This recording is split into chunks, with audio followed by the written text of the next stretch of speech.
I think when people think of Japan, they think of either that or the robots and the manga. Yeah. And so it's so extreme, but most of the people are a mix of all of those things. So they may have this serenity and, in parts of their lives while they're on their phone and they're in traffic and they're listening to their iPhones and they're texting at the same time and they're talking to Siri and they're doing this. And so it's all of it. When you come to Japan, some people might be disappointed because it's not as serene as they thought.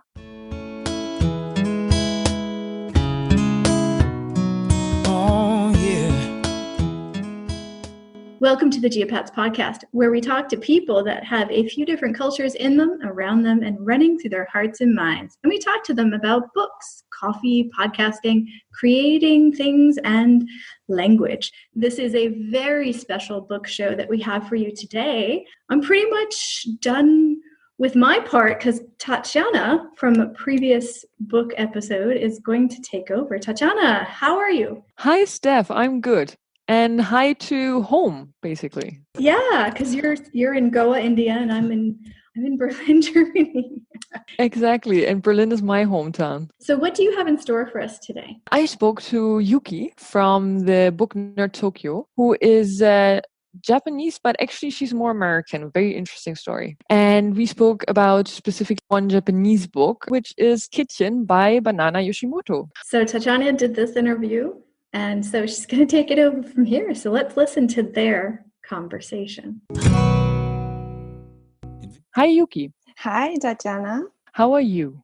I'm great. Thank you so much for asking me to join you. This is very exciting for me. I was so thrilled because I read a couple of Japanese books last year, but one so stood out, which is a book that we're going to discuss today. And I was so thrilled that you agreed not just to come on the podcast, but actually to that specific book as well, which is Kitchen by Banana Yoshimoto. Absolutely. I'm always happy to discuss this book. Where can people find you? I'm at Booknerd Tokyo on Instagram, and I also have a blog, booknerdtokyo.com, where I write about things that won't fit in my Instagram captions, which are pretty long already. Those are the two places. But also you write your captions in Japanese and English, so obviously I do. It's only half the space technically that you then have. Oh, yeah, that is true. That is always why I'm running out of space.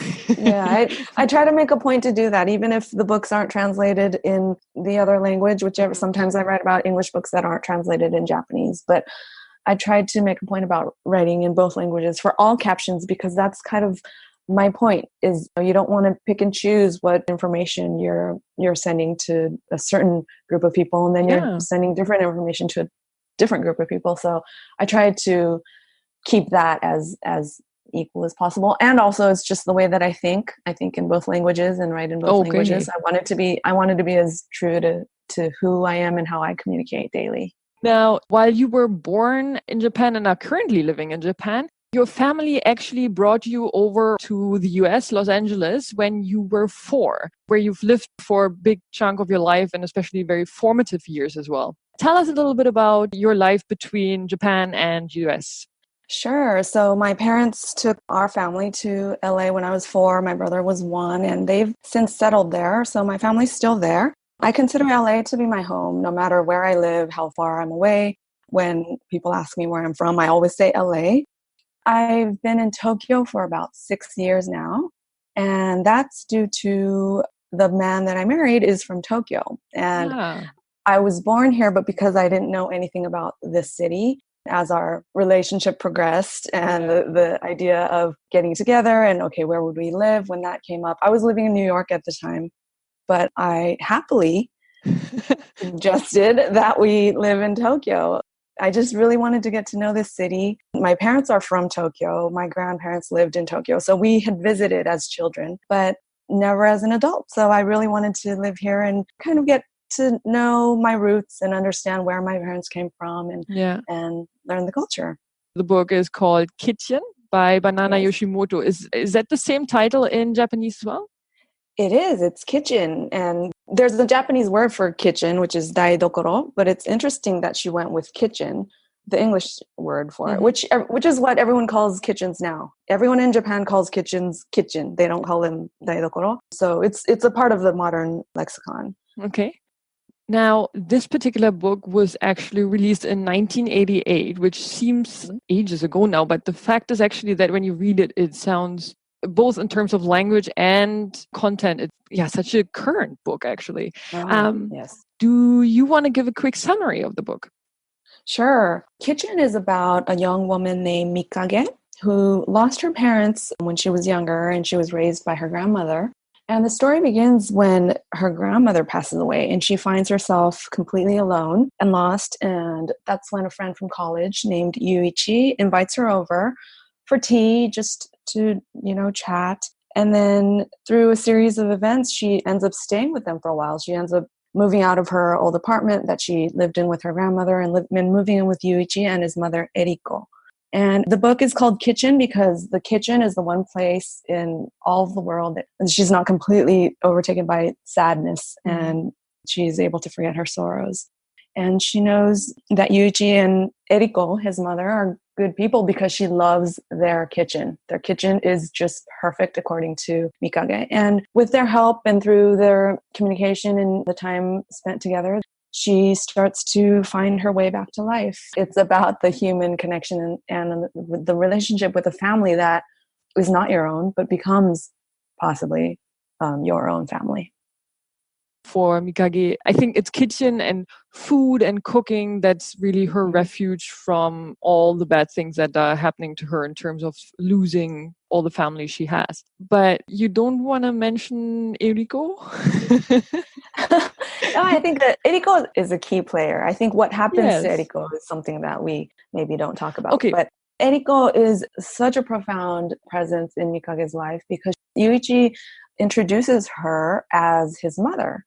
Yes. But upon getting to know her just in the first couple of days of being together, she realizes that Eriko was not always his mother, but was his father before. Correct, yes. And was married to his mother. But his mother, Yuichi's mother, passed away. And I think that really broke Eriko's heart. And she decided that she would live as a woman and started dressing that way and completely changing her life. And Yuichi believes now of her as a mother and a woman. And so that, I think, was very much ahead of its time. That this presence was just such a completely normal part of their lives. Yes. And quite frankly, to me, when I first read this, it is mentioned like in a side note almost. And it's really not the main topic of the book at all, but it was such a revelation. I had to read that sentence, I think 2-3 times. Like, am I reading this right? Because considering that it was released in 1988 and still today, it's in many, many countries in the world, that is by no means something normal. Or I think if I would go around and say, by the way, my mom used to be my dad, that is a very, very mind-blowing thing, actually. How is that handled in Japan, the topic of either gay but also transgenders? It's really fascinating. I'm not sure that one point was the reason why this book was such a phenomenon when it first came out. It is kind of just a side note. Yes. By the way, it's still a very special relationship, but it's definitely not the focal point of the novel. And I think what Banana Yoshimoto, her point was, when I read an interview where people asked her why she created a character like Eriko, and she just said, there were just a lot of people around me who were like that. I think she grew up in her father is a very famous writer and philosopher, or was. And so she did grow up with artists and creatives and brilliant minds around her. I think she grew up in a non-typical Japanese family household. And I think so that's why her reply was just simply, I just had friends like that. So I didn't see why I shouldn't include them in the novel. For her, it was normal. For her, it was absolutely normal. She wasn't trying to prove a point, or she wasn't trying to make some kind of statement in 1988. And I think the relevance of it now is astounding, actually. But what was really interesting was in her interview, she said that the book really took off in ways that she didn't expect. And it was read by people that she hadn't necessarily written it for. And who she'd written it for were the people who were born maybe extra sensitive, with an extra sensitivity where they felt things more, and they were hurt more deeply. And just living in society every single day was just such a fight, and it was so lonely, and it was heartbreaking. And so she wrote the novel for those people, saying that, yeah, even in those moments, there are ways to find joy, and there are ways to get a good laugh out of something that happened that day, or there are ways to, really just enjoy the heck out of life. And those were the people that she wrote the novel for. So she was really stunned when it was read by everyone, including people who were not necessarily feeling those things. And that's why it was criticized in many ways. And yeah, she said she was only 24 when the novel came out. So for a while, she said she just wanted to disappear after that. And the novel was so huge, and she got so much for it, good and bad, that she just couldn't bear for a while, she said. Yeah, and I can imagine, because Kitchen was her first novel. And as you said, it got so much attention that there was actually a term phrased, which is banana mania, which is really sort of what broke out after her book became such a sensation, quite unexpected.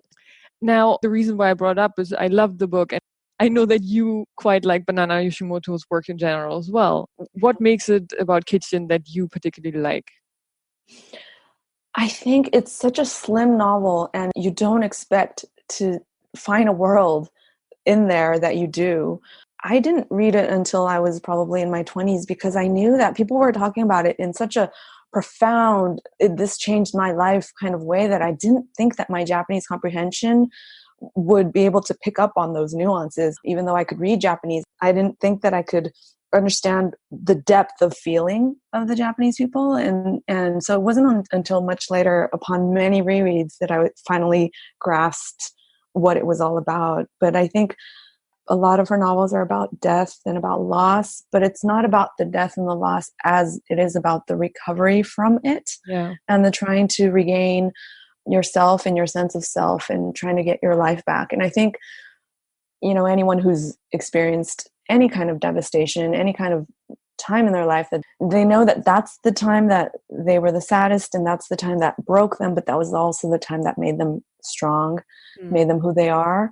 I think her works speak to those people, especially I think Kitchen speaks to those people, because Mikage is just an ordinary girl. She's not a super anything. She's just a regular girl with a close relationship with her grandma, and she doesn't really have a lot of friends, and she didn't really have any direction in her life, but she lost her grandma and lost everything. Yes. And so I think for her to start to find direction, start to find a career path in food and cooking, and that came only because of her cooking for Yuichi and his mother, people she cared about, and she learned about cooking, what cooking did and what food did to save them, the three of them, and all the times that they shared meals and chatted and laughed, and that was part of her healing process.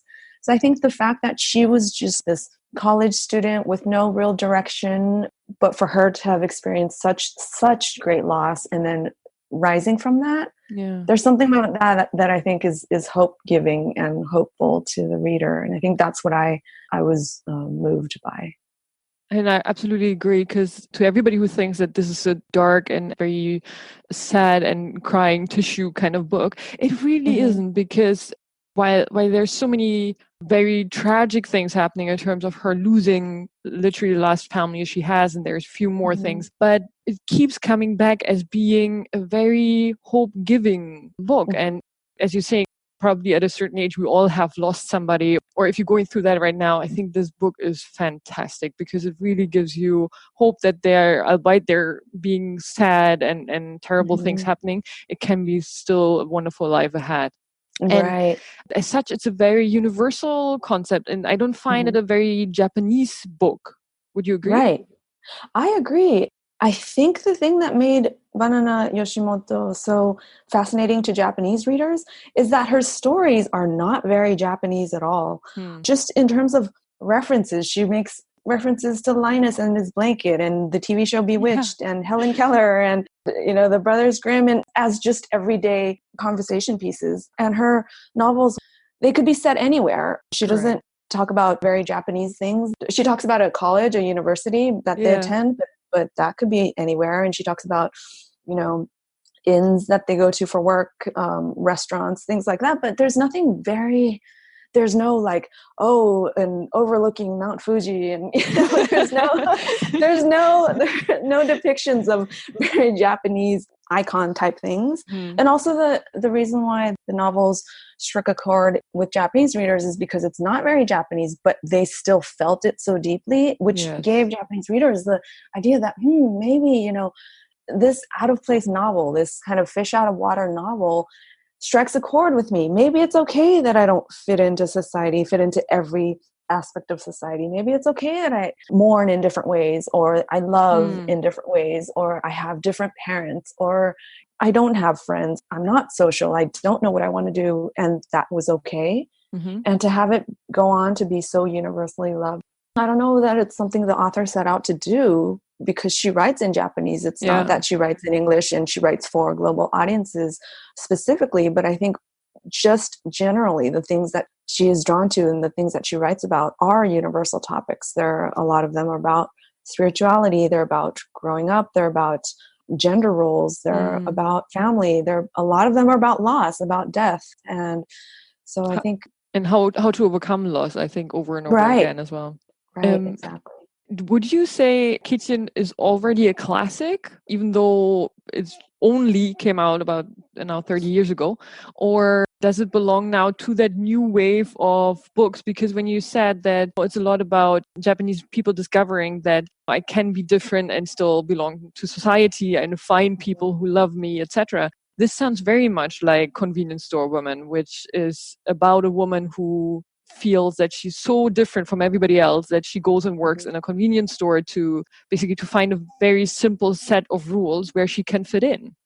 I think Kitchen is definitely a classic already. A lot of the like Sayaka Murata and a lot of the modern authors, they look to Banana Yoshimoto as kind of a teacher and a guide and someone who's paved the way. And these are the books that they read growing up. So yeah, Kitchen and Yoshimoto is in a kind of a genre all her own. A lot of the modern writers grew up reading her.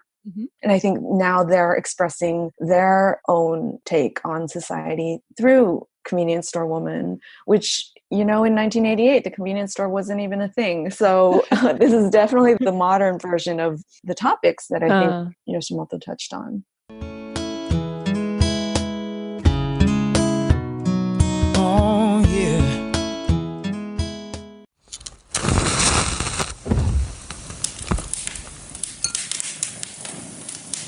Hello and welcome to the Keep. My name is Dylan C, and I'm the Night Reader. Would you join me? Mind your head, I've a lamp lit through the doorway, there on the round table. Go on, have a seat. I've prepared a wonderful story for you.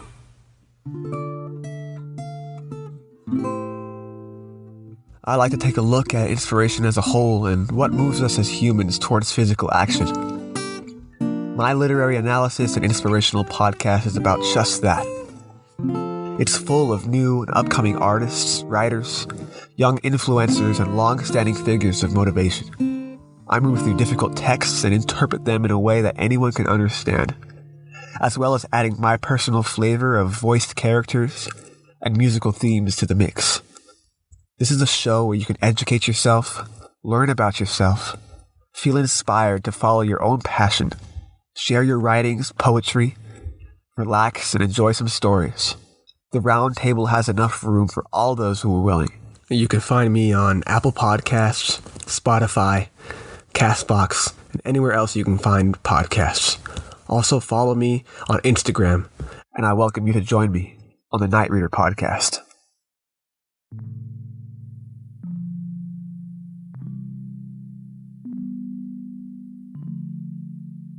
I wish I could tell you everything is okay. I wish I could comfort you and tell you there is nothing to fear. But I can't. And if you are really being honest, that's not what you want. You want to be scared. You like being scared. So, join me, your elusive host, and I will tell you why you're haunted by so many monsters. Scary Stories is a bi-weekly podcast about the psychology of fear and the stories we use to explain it.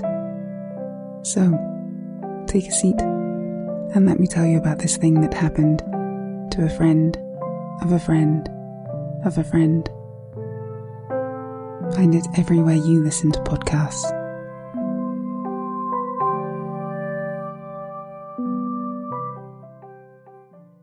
Now, obviously, kitchen is the title, and kitchen and food for Mikage is such an important point. As you mentioned, she discovered it throughout the book, but I think subconsciously she knew right from the beginning that kitchen is her safe haven in a way. When her grandmother passes away and she spends the days and nights in her apartment where she lived with her grandmother, she finds that the only place where she can actually find rest and sleep is in the kitchen next to the fridge. So I think she knew that subconsciously, but throughout the book she discovers that kitchen and cooking is something that really can give her peace and help her survive in a way.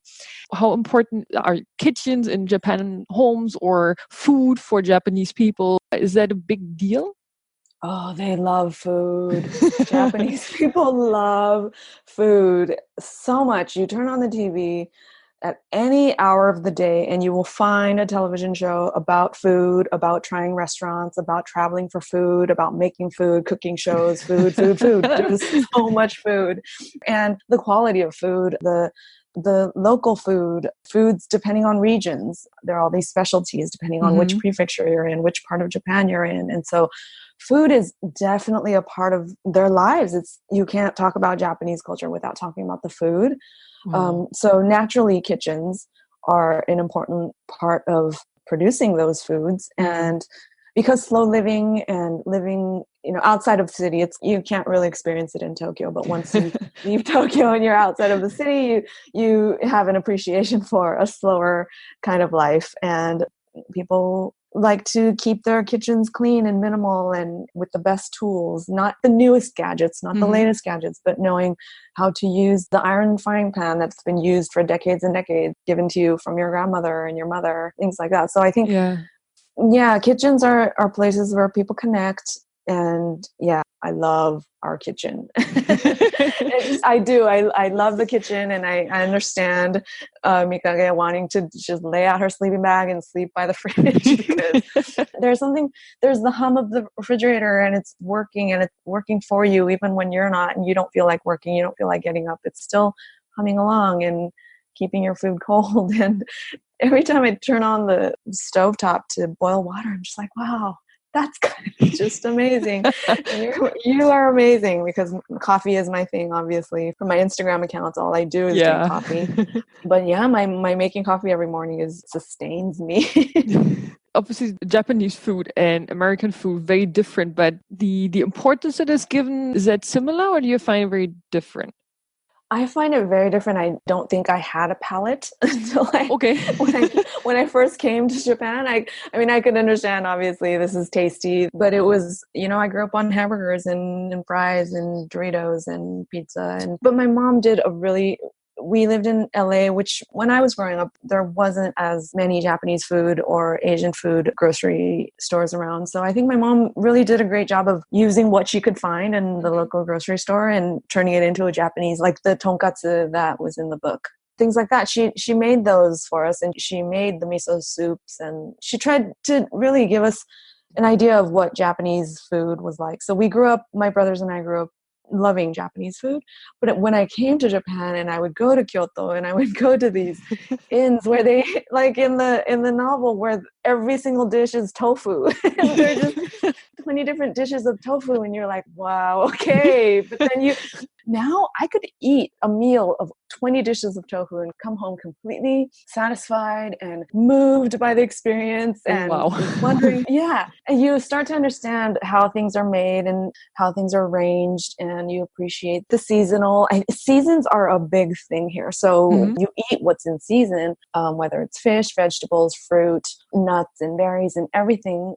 This is something I didn't know in California. The produce that are in season are the most delicious. They taste the best, and they're great. The cabbage in winter is so sweet, and in summer it's the tomatoes and the cucumbers, and because the four seasons are so distinct here, Mm-hmm. you can't, no matter how ignorant, blissfully ignorant a life you try to lead, you can't ignore the fact that it's spring and the flowers are blooming and the whatever's are in season, and then summer comes and it's summer. You can't get a decent cabbage now because that's for winter. And you really do get an education in food and what's in season, and cooking with what's in season is not only delicious, it's better economically, it's cheaper.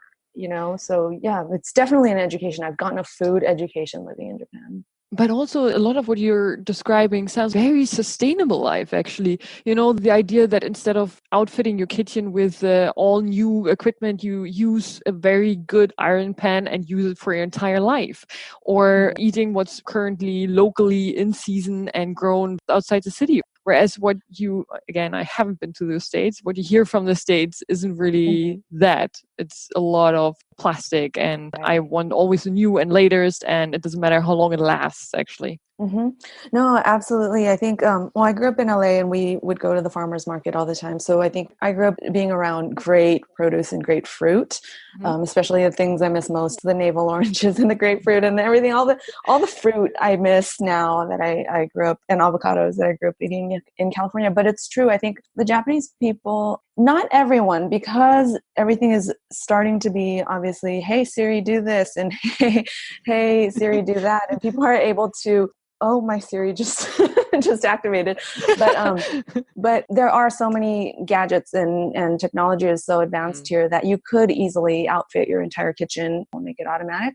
But I think the more that happens, the more people are being awakened to hey, let's go back to the old Japanese ways. It wasn't so bad back then when we used the same dishes every single day, but they were good, ceramic plates and dinnerware. So people have gotten, I think, more interested in ceramics, just sustainable, not buying everything at the 100 yen store, not buying disposable. But I think the Japanese are so discouraging, their amount of packaging and what they do. They package every single cookie in every single box and things like that. So I think there's both. There's the extreme packaging and wipe a countertop with a piece of tissue and tissue paper, and then you toss that, and that just I'm sitting here just like shaking when I see people do that. At the same time, there are the people who want to eat just what's in season and without much fanfare, just eating what's good and what's basic because it's the most nutritious and because it's the most tasty. Not just to be, not to live a monk style life, but just because when you think about it, it really is the most delicious. Or you don't need to add all the seasoning when you can just do a little bit of salt or a little bit of miso, or it really does taste good. Yeah. But I think you need to experience that. You need to have experienced people show you the way and say, that carrot that all you know how to do is peel and just eat as a carrot stick.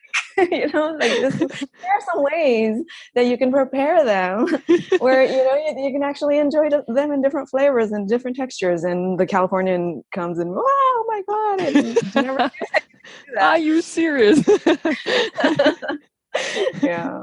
So, I've definitely had my eyes open. I think the two things living in Japan that I've learned the most are my reading life and my cooking and eating life, my food life, definitely. What are other Japanese authors or books that you would recommend if somebody wants to start looking at Japanese literature? I think this is not a new book by any means, but The Housekeeper and the Professor by Yoko Ogawa is something that I do recommend. Yoko Ogawa is an author that I recommend. Her most recent one is The Memory Police, which got a lot of press in the States and I think in the English-speaking community, and that was a great book as well. But The Housekeeper and the Professor is something I truly recommend. It's beautiful.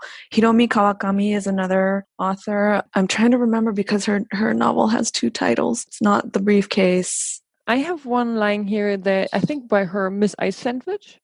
Oh, okay. There are two Kawakamis. One is Mieko and one is Hiromi.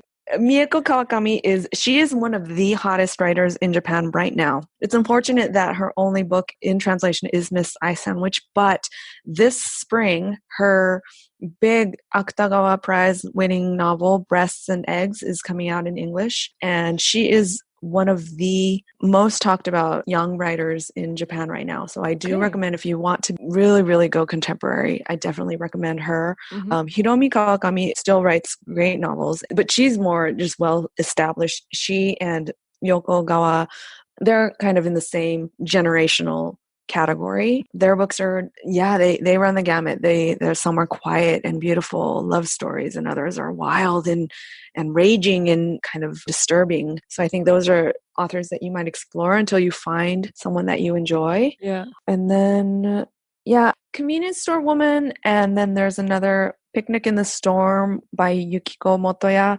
Those are modern novels, but I'm not sure that they would give you the most accurate depiction of Japan today, because I think they're more on the odd side. Convenience Store Woman was a bestseller here. It won a lot of literary prizes, but it also shocked a lot of people because it was so unconventional and out there, and people couldn't really understand it. Even Japanese people, they were creeped out by it, but they connected to it, they related to it, and it caused all kinds of havoc in the country. And I think that's why it's become such a conversation piece. But I don't think that it's a very accurate depiction of just, when you think of Japan, think of Convenience Store Woman, because I think that would be a little bit scary. It is one side to Japanese society, but you need to read a few more authors to get a more well-rounded view of Japan. And because also I find that until the last 2 years ago, I found the mainstream Japanese author in translation was probably Murakami. Yeah, Murakami. And now obviously he is, with his magical realism, that is a very, very special genre. Now, I'm not a fan at all. So hence, for me, I read one of his books last year because I felt, I read all those Japanese books, and now I still haven't read anything by him. So I felt I have to pick up something. And so I did pick up Sputnik's Sweetheart. And it's just that this magical realism just really isn't for me. So I felt that so far, when people were speaking about Japanese language, it was about him a lot, Japanese literature. And I think this is really great now that is changing and adding that there's more to it, and people can read more out of Japan than only, in quotes, Murakami. Absolutely. I agree. People in Japan, readers in Japan, are split down the middle. They love him or they hate him. So I think that's universal as well. It's just great to have more readers, more women readers, more modern readers, young readers, writers, authors joining the conversation, and for them to have these pop art, flashy covers. I think those are helping to take Japan out of the old Kyoto kind of castle and shrine, and that's one culture that once you start reading into it, it's so deep and it's so interesting and fascinating. But there's also just the techno Tokyo, the techno Japan that's just super modern and super crazy, and people are wild and creative and hilarious and chatty, and they're both Japan. And I think it's great to have all of these authors who are able to talk about both. That is so interesting that you're saying that, because Asleep is just a white cover with what I'm assuming are the Japanese characters for Asleep on it in purple. So it's a very, very simple cover. And if you go to your Instagram account, there's a lot of those books that really have, it's almost just white and some little bit writing on the cover, and that's about it. And that somehow, to me, speaks a lot to the Marie Kondo Japan, which is, have nothing anywhere and just straight lines and emptiness. But it's true. There is the crazy Tokyo manga world in a way as well. And Penguin, for instance, brought out this collection, I think, of 6 novellas by various Japanese authors. And they are all very colorful and in your face. I actually had written down a question where I was like, are all book covers in Japan white and beige? And minimal and wabi-sabi and beautiful. Yeah, that's so interesting. I think when people think of Japan, they think of either that or the robots and the manga. And so it's so extreme, but most of the people are a mix of all of those things. So they may have this serenity and, in parts of their lives while they're on their phone and they're in traffic and they're listening to their iPhones and they're texting at the same time and they're talking to Siri and they're doing this. And so It's all of Yeah. it. When you come to Japan, some people might be disappointed because it's not as serene as they thought, or others might be disappointed because it's not as high tech as they thought. Yeah, Japan is constantly evolving, and I think some people are fighting change and some people are promoting it. And so, yeah, it's a fight like anywhere, I think. But do you feel that Japanese culture is suddenly being picked up internationally by a lot of people as a point of interest? Again, Marie Kondo, basically how you tidy up your home. Do you feel that that is something that, for instance, in the US has been picked up a lot lately? I think Marie Kondo played an enormous role in that. The fact that she has her television show and she speaks Japanese and she has a wonderful translator. And it's just a normal thing that to have people speaking different languages but be brilliant at what they do. And so to show people that, oh wow, people who don't speak English are actually brilliant at things, and they're great writers, and they're great at what they do, and they're professionals, and they're artists, and they're creatives, and I think, and they're baseball players, and they're in all different genres. And so I don't know that it's Japan so much as just with streaming and people being more exposed to subtitled movies and TV, people are becoming more familiar and used to seeing these things. And I wonder if that's making it more non-American content on the map for Americans specifically. I don't think it's Japan necessarily. Japan is not becoming the topic of conversation. I think it's international, I think more. Maybe it's not Japan only, but I do find East Asia, also now with the Academy Awards, everything that comes out of South Korea in terms of K-pop and K-drama, etc. So this has become such a thing over the last 5 years or something. And I agree with you in terms of, Netflix being a great way of just making it accessible. If you go a decade back, you just didn't see any of that on TV. But now, thanks to Netflix, all of that is accessible. But also I find like people are more talking about it. And for instance, the book Pachinko that came out now, I think, what is it, 3 years ago or something, just got so much press internationally. Yeah, I definitely do believe it's more writers are writing about things that other people might not be familiar with. They're doing it loudly and with pride, and that I think is so important. Yeah. And so to be able to share any of that with the rest of the world, I think is always, I'm always a great fan of that. And, that's where translation comes in when it's done well and it's done kind of seamlessly. I think it gives not just a more accurate portrayal, but it is more involving, and it involves and includes more people and invites more people to join in. So I think translation is key. And I should say that the translator for Marie Kondo is interpreter. Translator is for the written word and interpreter is for the spoken word. I should know this. I've done this myself, but I just wanted to make that clear. California minute. It takes a little while. Steph here. I just wanted to pop in and tell you some information that you may not already know about the Geopets podcast, and specifically about my podcasting projects that extend beyond Geopets, believe it or not. First and foremost, at stephfuccio.com, STEPHFUCCIO, you can see all of the things I'm about to talk to you about. There's podcast events and groups. There's groups for listeners and podcasters. Also, we've got Pod Rev Day, which is Podcast Review Day. Now, if you're a podcast listener and you love podcasts, but you always forget to tell the podcasters what you think about their projects, Pod Rev Day is for you. It's on the 8th of every month, and the rest of the information you're going to have to go to stephfuccio.com and click on Pod Rev Day to find out. To support the podcast, we have a support page with affiliates. We also have a buy me a coffee thing. If you ever want to buy me a coffee, that's all on there. I have affiliates that will help you if you're a podcaster. I have affiliate links that will help you if you're an expat, especially right now, American expat. I hope to build those up to include more stuff. There's also a contact page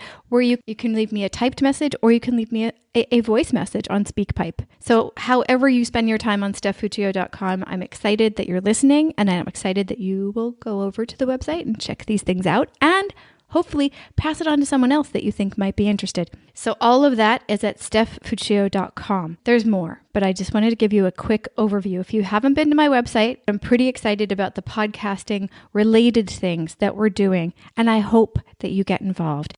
You can try and just forget it, or you can stretch it for a mile. A very personal question, but that you met somebody Japanese, is that a complete coincidence, or is that you were very much involved in the Japanese community or something like that? No, that was a complete unexpected encounter. I was not planning on it whatsoever. My plan was to stay in New York or move back to LA, but to stay in the States where my family is. My family and I we're all very close. So it was not part of the plan to be moving to Tokyo, but he happened to be in New York on a work trip. Okay. And he was there for about 3 weeks, and we met then, and we kind of kept in touch, and it was a long distance email relationship for a long time. Oh, wow. But then after, about 2 years of back and forth meeting here and there, we decided to take it to the next level. And so you're imagining staying in Tokyo now for the foreseeable future or for good, or are you shifting forth and back, you think? It is right now back and forth. We do talk about moving back to the States eventually, but I think at this point in our lives, both of our lives, our work lives, professional lives, and personal, I really enjoy living here. Yeah. So I think just for the time being, this is great. But I wouldn't be able to live in Tokyo if I didn't have LA to go home to, which I do several times a year for months at a time. So you moved to the States when you were 4. Now, do you remember anything from before that in Japan? No. My life begins at 4. It begins at the YMCA in San Pedro, California. I don't remember anything before that. So when my mom comes to Japan, she'll visit. She'll take me to the old nursery school that I attended before we moved to LA, or the apartment building. It's not there anymore, but they would say, yes, this is where you grew up. And we used to walk along these cherry blossom lined roads, and I don't understand any of that, or I don't remember any of that. But there's a strange familiarity. I can't quite put my finger on it, but there's something about Tokyo that feels familiar. I think it's just from my parents, their stories and stories, from my grandparents and things like that. So what do you think makes you an American? And is there anything in you that makes you a Japanese? Yeah, this is something that I've thought about for as long as I can remember. I do consider myself more American in my thinking. I was educated completely in America. I spend most of my time here, even in Japan, listening to and watching and following American news and podcasts and things like that. I think what makes me American is being open and pretty straightforward in expressing how we feel, and as opposed to in Japan where you're supposed to kind of just read the room and everyone seems to understand what the other person is thinking, and as a foreigner you walk in, I feel like I've heard this said a lot, that foreigners, when they come to Japan, they just feel like a bull in a china shop, and I completely understand that. You feel like you're the only person in the room who does not know what is going on. There are a million conversations going on, nonverbal communication, everything that you just have no clue about. Yes. I do feel that there was a great lesson in nuance and depth and emotion that's not necessarily expressed, but you're supposed to kind of just sense it. And there is something profound about it the more you start to see these things and sense them. And I think the reason why I've started to be able to pick up on some of those things is because I read a lot of Japanese literature, a lot of modern Japanese literature, and that's basically my textbook. When I don't understand what someone is thinking or feeling, I'll read that, and it'll express how this wonderful wonderland of thoughts and everything going on in this person's head. And I realize, okay, so there is something behind that voice. And there's probably more than what I, as an American, might even think of. So the communication here is, because it's not in your face, there's a depth to it. And you kind of learn to really look, I think, and listen and watch out for clues. Okay.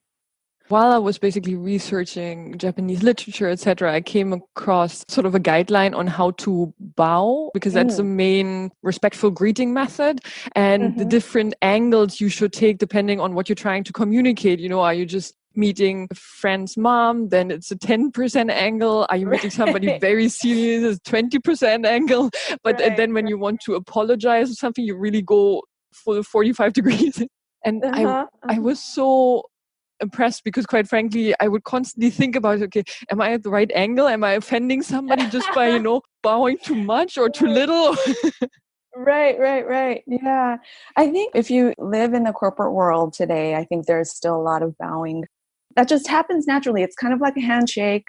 It's not anything that people really think about. Yeah, it's when you meet someone and you say, nice to meet you, and you put out your hand and they take it and you shake, or in other cultures, you hug or you kiss. So Yeah. it's second nature. So people don't go around saying, okay, this person is a 45 degree and this person is a 10 degree. But I think that's still a lot of bowing still happens in the corporate world. But in my personal life, I can't remember the last time I bowed. I just Oh, don't. okay. You don't have to bow to every Every person you meet on the street. cashier or every person you meet on the street, or even neighbors, or we're I friendly. see. It doesn't mean that we're not friendly. It just means that a wave or a hey, Yeah. how's it going? That's just as good. I completely see that. However, I found throughout my expat life, I met a lot of Americans and they do seem to get physically very quickly, not in a romantic way, but purely if you meet. And even if you meet a complete stranger, if you have a conversation over, let's say, half an hour, by the end of that conversation, you're likely to hug. When you say goodbye. Now, Right. that's already, for me as a German, that's okay, but that's already quite quick. And I could imagine Right. just like seeing the Japanese, I don't see that going really well with the culture. Right. Oh, that's funny. I get that a lot. I do a lot of hugging, but obviously not when I've just met a person, but if they're friends or someone that I've met several times and have gotten to know, I'll give them a hug, but I'll do it in a playful way, like, this is how we do it in America. Let's hug, and I'll make a big production out of it so they can laugh and enjoy. But I don't see two Japanese people hugging for no reason. Okay. just to say hi or bye. Unless it's if they're two friends haven't seen each other for a long time, of course, they're not going to go up to each other and bow. They'll go up to each other and engulf each other in big hugs, I think. I have to bring that up just now because you mentioned that you're obviously very much still into American pop culture, etc. Have you heard of the series Queer Eye?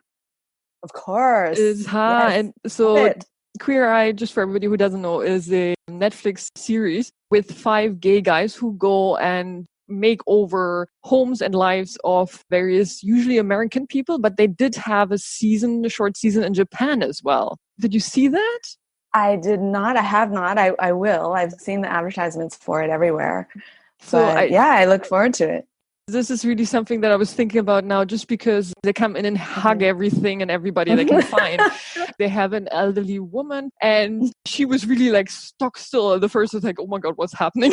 And so this is really what I'm imagining between the Americans and Japanese.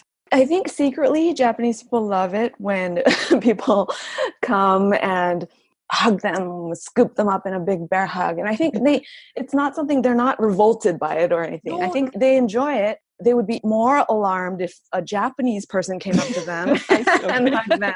So a lot of the societal rules in Japan, I feel, are so interesting because some things are allowed if it's between a Japanese person and a foreigner. Things are allowed if it's, like the hug. If a foreigner or someone who is not Japanese comes in and hugs someone, then no one thinks anything of it.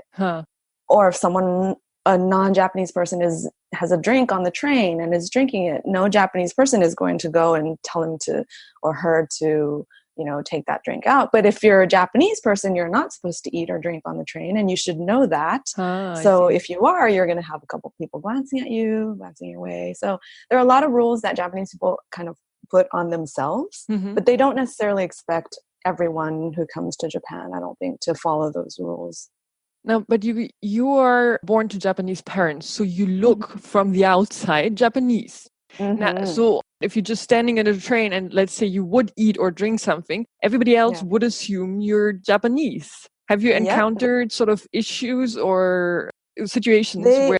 Yeah, they would absolutely assume that I was clueless. And because I look Japanese. My name is Yuki. I speak Japanese fluently. So unless you got to know me a little better, you would never know. And mostly I've learned to kind of play along. I'm not out to prove a point by having a drink on the train. But at the same time, I'm not so overly careful that I'm not able to do what I want. Little things, I always joke, but Japanese women are, they're perfectly made up wherever they go, to the supermarket, to the convenience store, and I remember just being makeup free all day, all week when on vacation, because that's just what you do. No one comes up to you and says, "Oh, you have no makeup on. How dare you?" But you just kind of feel like, okay, I should either cover up or put some makeup on, just for me to feel comfortable. Okay. So so nothing, I've never had anyone come up to me and accuse me of anything, but I do feel myself making sure that I'm not doing anything Out of rude place. or out of place. Yeah. Now, you mentioned your reading life already. When did you start reading? Oh, reading. I have a photo, or I have audio actually. My mom has audio of me when I was 3 or something reciting a Japanese book to my brother, my newer brother. but she has a photo of it and I'm holding the book upside down. So I'm not reading it. I'm not reading it, but I'm reciting it and thinking that I was reading it. But I think I loved books going back to that age. And then when we moved to the States, it was all about, of course, the Babysitter's Club and the Ramona Quimby books and the Judy Blume books and all of those books. I read all of those books in elementary school. So I've always loved books. When my father would come to Japan on business trips, I would ask him to buy these YA books. I would give him a list and he would have to buy these pink books with the cute manga girls on them. But he brought them back because I think my parents they were happy with my brothers and I being exposed to any kind of Japanese. Yes. So they were happy that we were reading Japanese at all. So overall, you think you were equally influenced by Japan and the US in terms of what you read, or was it more US? Definitely more US, more America. I hadn't read any Japanese literature of the classic, the literary, the ones that everyone should know. I'd never been exposed to those, so I'd never read those. It's only in the past couple of years since I started the Booknerd Tokyo account that I thought, I should probably have at least a basic understanding of these books, because I get a lot of questions. Obviously, I asked for it with a name like Booknerd Tokyo, but a lot of people just asking me for recommendations on Japanese literature and what do I think of Mishima and what's my favorite Kawabata, and I'm just like, oh God, I should at least... Let me quickly check. Let me quickly check my Google and I'll get back to you. So definitely American literature, because of what we read in schools. We're made to read the classics in school. So yeah, I did grow up reading those. And then I feel like I'm educating myself right now as an adult on Japanese literature. But I'm assuming that's also easier being in Japan, because just the accessibility, obviously, of books is so much better and bigger. Yes. If I were not living in Tokyo, I think I would have gone my entire life happily without knowing any of this Japanese literature. But I do read a lot of modern novels, so modern novelists and novels and new releases, and being part of the ongoing conversation now, I think that's something that is really intriguing to me. And that's something that you can only experience when you live in Tokyo, and you can go to the bookstores and the book signings and and read the publications that are just out and the articles that everyone's talking about. And I think that's the part of the reading life that I really enjoy. Yes, and I think you had just recently a post based on the Times of Japan, was it? That spoke about this new wave of Japanese literature. And I think with that based on the book, which got a lot of press the last couple of years, which is Convenience Store Woman by Sayaka Murata. I think I want to leave our listeners with the idea that please pick up Kitchen. It's such a beautiful book. Every time I read it, and I'm really not a person who rereads books a lot, but I read it 3 times in the last 9 months. So and every time I finish it, I'm feeling so uplifted and positive and sort of, yay, the world is actually a good place. Absolutely. It's just quiet. It's a quiet kind of confidant, someone that you can have a long one-on-one chat with about your deepest, darkest moments, I think. And it doesn't expect anything in return. And I know that it's saved me on several occasions. Oh, wow. Banana Yoshimoto has written other books as well by now. Is that your favorite of hers? Would you recommend another one of her books? She is 55 years old now, and last year I think she released 4 books, 4 or 5 books. So she is still writing up a storm. I do love Kitchen, but I think in every season of my own life, there was a book of hers that just struck me down. And Shimokitazawa, I think it's called Moshi Moshi in English. again, it's about a young woman who has lost her father, and she lives in a town called Shimokitazawa in Tokyo. And this is the story of her recovery. Whereas for Mikage, it was the kitchen. Mm-hmm. For this girl, it's the town of Shimokitazawa, which is it's a great town. I love it. And I go often. Mm-hmm. And Yoshimoto actually lives there. She grew up there. So she writes about it a lot. So I think Moshi Moshi was another one that healed me when I needed to be healed. There are several more that I don't think are translated into English. Some are very odd. I don't call myself a fan of Yoshimoto. Just I'll read whatever she reads. I think a lot of her books have turned me off. Like, I just can't understand that relationship. I just sorry. It's just not a part of my vocabulary. But other times she'll write these quiet novels that just kind of stay with you and wrap you up and help you heal. I think especially when you're feeling alone, when you're feeling lonely, when you're feeling separated from the rest of the people around you. I think there's something really comforting about her books. Yeah, I agree. But I also agree with what you said about every phase of your life has probably books that really resonate with what you feel and what you're going through. Another book by her I read is Asleep. Yeah, I read that last year. Yeah, so it's 3 novella short stories. So the first 2, I was like, oh, this book is not for me. And then Asleep came along and I was like, oh my God, this is written for me. Yes. Yes. Because it was speaking about finding your purpose in life in a way, and getting out there and just doing something to find that, because it's not just going to come knocking on your door. And that really spoke to me. But I completely agree that was what my life was revolving around a lot at that time. So again, that's probably something that counts for a lot of authors that are not writing that much on a content driven side, but really books that you feel in a way. And I think that you just have to find the right one. But I think she has the right one for everybody. I think so too. And if the one you're reading is just not for you, like I recently read Lizard by her, and I was like, oh, nope, not for me. I don't connect with any of these short stories.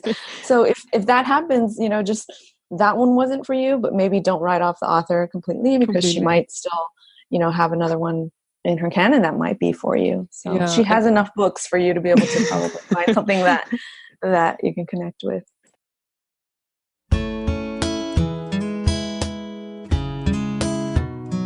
Oh yeah.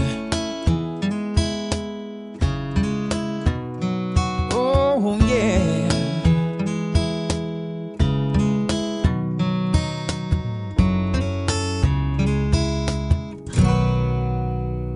Invisible people keep the dream alive. They're driving to work to keep the cars they drive. They're driven to win and live the will to power. Every year and every day and every hour. But a California minute, it takes a little while. You can try and just forget it, or you can stretch it for a mile. Become a Hollywood star, or never go that far. But if you're here, then you can live it. Oh yeah, in the California minute. So bring us your water to help us fight the fires. Send us your singers and actors and other liars. We're making the movies like we mine the gold. Man, it never gets old. Just wait, a California minute, it takes a little while. You can try and just forget it, or you can stretch it for a mile. Become a Hollywood star, but never go that far. But if you're here, then you can live it. Oh yeah, in the California minute.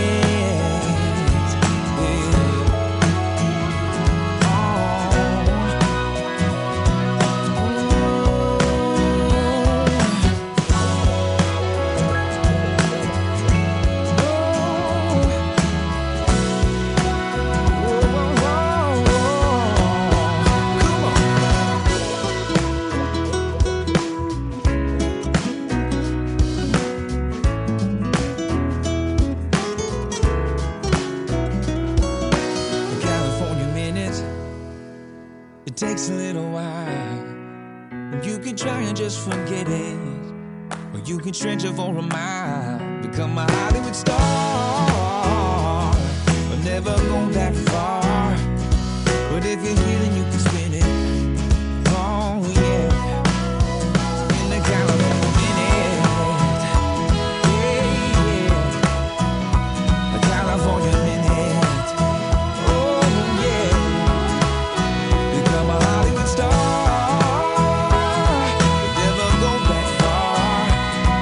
If you're here, then you can live it.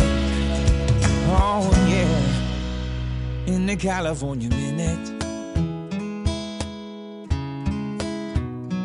Oh, yeah.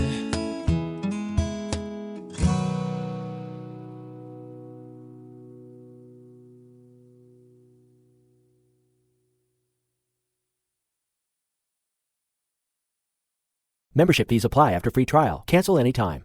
You know what's wrong with health and fitness? You weaponize it against yourself. Why didn't you go to the gym today? You're so lazy. Why did you eat that? You have no self-control. Stop it. At Beachbody, we think training and caring for your body in a way that works best for you should be about loving yourself. Let us help you without all the judgment.